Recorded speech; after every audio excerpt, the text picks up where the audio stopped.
Meidän 690 mallisto muodostuu 3 pyörästä. Ne kaikki rakentuu saman 6,5 MC4-moottorin ympärille.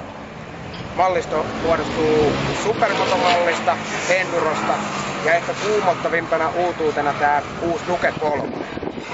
Näitä 3 pyörää me on tässä nyt 2 päivänä koeajettu ahkerasti ja kyllähän pakko on myöntää, että hyvän tuntuisia pelejä, varsinkin tää uusi Duke, se on tosiaan monikäyttöinen, se on helppokäyttöinen ja sillä lailla niin kun, siinä on aika hyvät tämmöiset niin sporttiominaisuudet, toisaalta se on ihan mukava niin semmoiseen normaalivauhtiseen matkantekoon ja sitten tietysti se on sen verran tämmönen rähjäilytyylinen, että sillä ihan vahingossakin rupeaa nokka nousee.